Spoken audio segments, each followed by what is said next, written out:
40년 만에 물가 급등 주범으로 꼽히는 유가를 잡기 위해 연방과 주정부들이 휘발유세 면제를 적극 검토하고 나섰습니다.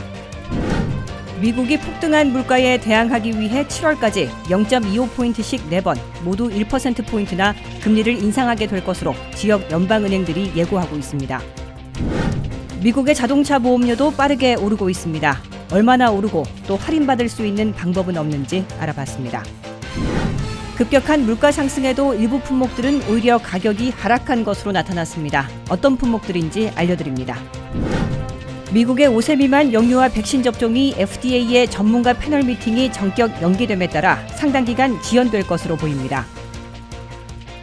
여러분 안녕하십니까? 워싱턴 뉴스 투데이 시작합니다.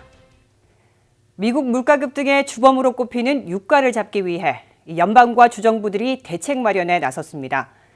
갤런당 18.4센트에 달하는 연방 휘발유세와 67센트의 주별 휘발유세를 올 연말까지 면제하는 방안이 중점 추진되고 있습니다. 한면택 기자가 보도합니다. 미국이 40년 만에 최고치인 7.5%의 물가 급등에 시달리고 있는 주된 요인은 휘발유를 비롯한 유가 폭등인 것으로 꼽히면서 유가 잡기에 총력전이 벌어지고 있습니다. 바이든 행정부는 전략 비축유의 추가 방출을 시사하고 있고 워싱턴 연방의회에서는 갤런당 18.4센트인 연방 휘발유세 면제가 추진되고 있습니다. 각 주별로 갤런당 최고 67센트나 되는 주별 휘발유세를 올 연말까지 면제하는 방안도 검토되고 있습니다. 미국의 소비자 물가가 1월에 7.5%나 폭등했는데 휘발유 값은 46.5%나 급등해 물가의 고공행진을 주도하고 있습니다. 미국 내 휘발유 값은 현재 갤런당 3달러 48센트로 한 달 전보다 18센트, 1년 전보다는 무려 1달러나 급등해 있습니다. 이에 따라 유가를 잡기 위해 연방의회에서는 연방 휘발유세인 갤런당 18.4센트를 연말까지 없애는 법안이 상정돼 추진되고 있습니다. 플로리다와 로드아일랜드에서는 주별 휘발유세를 면제하는 방안을 고려하고 있습니다. 캘리포니아, 일리노이 등에서는 주별 휘발유세 동결이 논의되고 있습니다. 주별 휘발유세는 캘리포니아가 갤런당 67센트로 전국에서 가장 높고 일리노이는 60센트, 펜실베니아 58센트, 뉴저지와 네바다, 하와이, 인디애나는 50센트, 서부 워싱턴주 49센트, 뉴욕 46센트, 미시간 45센트로 10위 안에 포함되어 있습니다. 워싱턴 수도권에서는 메릴랜드가 36센트로 15위, 버지니아는 34센트로 20위, DC는 29센트로 31위를 기록하고 있습니다. 연방과 주별 휘발유세를 연말까지 면제해주면 미국민들의 교통비를 크게 낮춰주고 물가를 진정시키는 데 실질적인 도움이 될 것으로 예상되고 있습니다. 연방 휘발유세인 18.4센트만 면제하더라도 SUV 차량을 휘발유로 가득 채울 때마다 휘발유 값이 3달러씩 줄어들 것으로 계산되고 있습니다. 그럼에도 미국의 물가 급등은 올 중반에나 다소 진정될 것으로 예고되고 있습니다. WKTV 뉴스 한면택입니다. 미국이 7.5%까지 폭등한 물가를 잡기 위해 돈줄 재기의 속도를 내서 7월까지 0.25포인트씩 4번 모두 1%포인트나 금리를 인상하게 될 것으로 지역 연방은행들이 예고하고 나섰습니다. 그 후에는 물가 인상 정도를 보고 금리 인상 속도와 폭을 결정하겠지만 올 한 해 최소 6번에서 7번 금리 인상을 단행할 것으로 경제 분석기관들은 내다보고 있습니다. 한면택 기자가 이어서 보도합니다. 미국의 40년 만의 물가 급등이 7.5%까지 치솟자 연방준비제도의 금리 인상도 가속도를 내게 하고 있습니다. 연방준비제도는 금리 인상을 시작하는 3월 중순 회의에서 0.5포인트 파격 인상할 가능성도 높아지고 있으나 지역 연방은행장들은 아직 0.25포인트씩 인상하는 길을 걷게 될 것으로 강조하고 있습니다. 지역 연방은행장들의 다수는 1월에 7.5% 물가 급등을 미리 알았기 때문에 놀라지 않았으며 아직은 정례적인 0.25포인트씩 금리를 올리는 재단된 길을 걷게 될 것으로 내다봤습니다. 리치먼드 연방은행의 탐 버러킨 총재는 0.5포인트의 파격 인상이 필요하다는 데 확신이 들어야 하는데 현재로서는 아니다라고 밝혔습니다. 애틀란타 연방은행의 라파엘 보스틱 총재는 0.25포인트씩 3-4번 인상할 것이라는 시각에 변함이 없다고 밝혔습니다. 샌프란시스코 연방은행의 메리 달리 총재는 0.5포인트의 파격 인상은 내가 선호하는 게 아니다라고 반대했습니다. 이에 비해 세인트루이스 연방은행의 짐 플라드 총재는 7월까지 1%포인트는 올라갈 것으로 본다고 내다봤습니다. 이 같은 연방은행장들의 언급으로 미루어 연준은 1월에 7.5% 물가 급등에도 불구하고 3월에 0.5포인트보다는 0.25포인트씩 올리는 통상적인 기준금리 인상을 유지할 것으로 CNBC 등 미 언론들을 해석했습니다. 다만 올해 4번을 상반기에 인상하고 물가 급등 추이를 지켜보며 하반기 금리 인상 속도와 폭을 결정하게 될 것으로 시사하고 있습니다. 그럴 경우 3월 15일과 5월 4일, 6월 15일과 7월 27일 등 올 상반기에만 0.25포인트씩 4번 금리를 올려 기준금리를 1 내지 1.25%포인트까지 끌어올리게 될 것으로 예상되고 있습니다. 올 하반기에는 3월 금리 인상과 채권 매입 종료, 6월 자산 축소 착수가 물가 급등을 잡는지에 따라서 금리 인상 속도와 폭을 결정하게 될 것으로 보입니다. 골드만삭스는 미국 물가가 1월에 7.5%로 더 급등한 발표가 나오자마자 올해 금리 인상 횟수가 7번은 될 것으로 기존보다 1회를 더 늘려잡았습니다. 뱅크 오브 아메리카는 물가 급등이 발표되기도 전에 올해 7번은 기준금리를 올릴 것으로 내다봤습니다.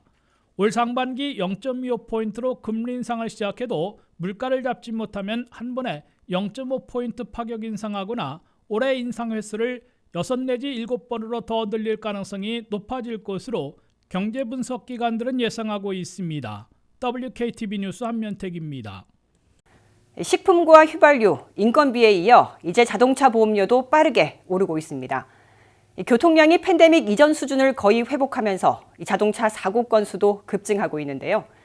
보험사들은 자동차 수리에 필요한 부품에서부터 의료비에 이르기까지 비용 증가를 호소하고 있습니다. 보험료는 얼마나 오르고 또 할인받을 수 있는 방법은 없는지 알아봤습니다.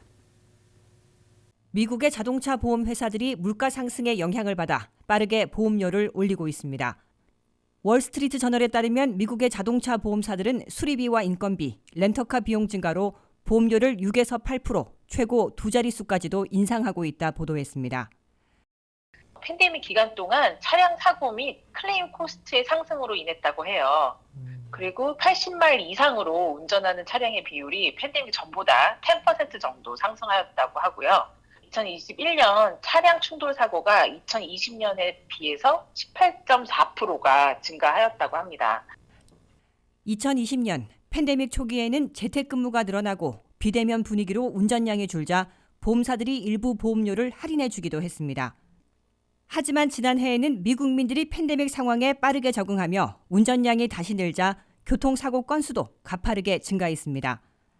2021년 하반기 자동차 보험사들의 실적은 우울했습니다. 자동차와 주택보험을 판매하는 올스테이트는 25개 주에서 평균 7.1%의 요금을 인상하고 있으며 더 많은 인상이 예정돼 있다 밝혔습니다. 올스테이트 측은 팬데믹 기간 새로운 데이터와 트렌드가 집계되고 있다며 앞으로 요금 변화가 심할 것으로 예상한다 덧붙였습니다. 미 전역의 교통량은 팬데믹 이전 수준을 거의 회복했고 교통사고 건수도 빠르게 증가하고 있습니다. 교통사고가 증가하면 자동차 수리도 늘 수밖에 없는데 공급 대란으로 부품값이 평균 6% 이상 상승했습니다. 자동차 수리 기간 동안 빌려야 하는 렌터카의 가격도 급등했습니다. 반도체 부족으로 신차의 공급이 부족해지고 중고차 가격도 사상 최고치를 기록하자 렌터카 자체가 부족해지며 가격 상승을 불러왔습니다. 여기에 자동차 부품 부족으로 수리 기간이 길어져 더 많은 렌터카 비용이 발생하고 있습니다. 의료비가 높아지는 것도 보험사로선 큰 부담입니다. 코로나19로 의료진이 부족해지자 병원들은 의료진에게 더 많은 수당을 주고 있고 이는 고스란히 의료비에 반영되고 있습니다. 보험 전문가들은 보험료가 가파르게 상승하고 있는 만큼 할인 혜택을 꼼꼼히 따져볼 때라 조언합니다. 일단은 자동차 보험을 견적하실 때 집이 있으신 분들은 집과 같이 한번 견적을 해보시면 멀티플 디스카운트이 가능하고요. 직업이라든가 또 학력이라든가 내가 타고 있는 그 차의 마일리지 당연히 낮을수록 보험료는 디스카운트를 받을 수가 있거든요. 강고은 대표는 또 보험사마다 운전 습관을 확인하는 앱을 운영하고 있다며 앱을 깔아 좋은 운전 습관을 가지고 있음을 증명하면 역시 할인 혜택을 받을 수 있다 귀뜸합니다. 미 국민들이 급격한 물가 상승에 고통받고 있는 가운데 일부 품목들은 오히려 저렴해지고 있다는 조사가 나왔습니다. 안 오른 물건을 찾기 힘든 요즘 어떤 제품들의 가격이 하락했고 또 이유는 뭔지 알아봤습니다. 김지수 기자입니다. 치솟는 미국 인플레이션에도 불구하고 일부 품목은 저렴해지고 있다는 조사가 나왔습니다. 현재 미국인들은 가파르게 치솟은 인플레이션에 시달리고 있습니다. 펜실베니아대 와튼 경영대학원의 경제학자들의 최근 연구에 따르면 2000년과 동일한 양의 상품과 서비스를 구매하려면 현재로는 평균 3,500달러를 더 지출해야 하는 것으로 나타났습니다. 하지만 인플레이션이 1월에 40년 만에 최고치를 기록했음에도 불구하고 소수의 품목은 작년인 2021년에 비해 실제로 더 저렴해졌습니다. 목요일 발표된 정부 데이터에 따르면 2021년 1월부터 2022년 1월까지 12개 이상 품목의 상품과 서비스 가격이 하락한 것으로 나타났습니다. 해당 품목으로는 여아 의류 4.3%, 선박 운임 2.1%, 화장품 1.7%, 가구보험 1.7%, 남성용 의류는 0.8% 하락했습니다. 현재 인플레이션의 상황을 두고 샌프란시스코 연방준비은행의 애덤 샤피로 경제 전문가는 우리가 지금 보고 있는 물가 급등률이 바이러스 상황에 따라 오르내리는 경향이 있어 이러한 현상이 생기는 것이라고 말했습니다. 계속되는 공급망 문제로 인해 컴퓨터 칩, 자동차 부품 등의 병목 현상이 발생함에 따라 인플레이션이 단기간에 해소되지 않을 것이라고 경제 전문가들은 입을 모으고 있습니다. 이같이 일부 품목의 가격이 하락하는 데에는 여러 이유가 제기되고 있는데 그중 생산과 마케팅 특성으로 인한 가격 안정과 일부 기술 제품의 능력 향상으로 인한 가격 하락이 주된 이유로 꼽히고 있습니다. 특히 자주 구매할 필요가 없는 디지털 제품의 경우 기술이 발전함에 따라 동일한 제품이나 서비스에 대한 가치가 하락할 수밖에 없어 가격이 저렴해지고 있는 겁니다. 이에 따라 전년에 비해 소프트웨어 가격은 2% 하락했고 오디오 장비는 1.2% 하락했습니다. 지난 1년 동안 큰 폭으로 가격이 하락한 또 다른 범주는 학교 급식으로 2021년 1월 이후로 비용이 거의 60%나 떨어진 것으로 나타났습니다. 이는 연방정부가 K-12 학생들에게 무료 급식 제공을 추진한 결과로 해석됩니다. 이에 비해 음식점과 카페 가격은 지난해보다 6.4% 늘었습니다. WKTV 뉴스 김지수입니다. 미국 내 5세 미만 영유아 1,800만 명에 대한 코로나19 백신 접종이 상당 기간 지연될 것으로 보입니다. FDA가 화이자 연구 자료의 추가 검토를 이유로 오는 15일로 예정됐던 전문가 패널 미팅을 전격 연기한 건데요. 이로써 유일하게 남은 5세 미만 영유아들에 대한 백신 접종은 당분간 시작되기 어려울 것으로 보입니다. 김지수 기자가 보도합니다. 미국에서 아직 접종 대상에 포함되지 않은 5세 미만의 영유아 1,800만 명에 대한 백신 접종이 전격 연기되고 있습니다. 백신 사용 승인권을 가진 FDA는 오는 15일로 예정돼 있던 전문가 자문위원회 회의를 연기한다고 깜짝 발표했습니다. FDA는 긴급 사용 승인을 요청한 화이자사의 연구 결과 데이터들을 추가로 제출받아 검토할 필요가 있어 15일 전문가 자문위원회 회의는 일단 연기했다고 설명했습니다. 미국에서의 백신 접종은 FDA의 외부 전문가 자문위원회의 심의와 표결로 승인 또는 기각을 추천하고 FDA가 이를 수용하든지 거부하든지 최종 결정을 내려야 가능해집니다. 또 CDC, 연방질병통제예방센터도 비슷한 절차를 거쳐 승인해야 백신 접종이 시행됩니다. 미국에서는 유일하게 5세 미만의 영유아들만 백신을 접종할 자격에서 제외돼 있습니다. 5세 미만의 영유아 백신 접종을 둘러싸고 코로나19 바이러스 백신을 접종하는 게 좋은지 아니면 접종할 필요가 없는데도 부작용만 겪게 하는 것은 아닌지 논란을 겪고 있습니다. 미성년자들에 대한 백신 접종을 승인받은 화이자사는 5세부터 11세, 12세부터 16세 등을 순차적으로 백신 긴급 사용을 승인받아왔으며 마지막 남은 5세 미만 영유아들에 대한 백신 긴급 사용을 요청해놓고 있습니다. 화이자사는 이들 영유아들에게는 매우 적은 양의 백신을 접종해 2번까지 접종을 완료한 후 필요시 3번째 부스터샷까지 허용해달라고 FDA에 요청했습니다. 부모들의 부작용 우려를 감안해야 하는 외부 전문가들과 FDA, CDC 등 보건당국이 신중한 검토가 필요해 일단 심사 일정을 연기한 것으로 해석되고 있습니다. 심사 일정의 연기로 미국에서 마지막 남은 5세 미만의 영유아 1,800만 명에 대한 코로나19 백신 접종은 상당 기간 늦춰지고 있는 것으로 예측되고 있습니다. WKTV 뉴스 김지수입니다.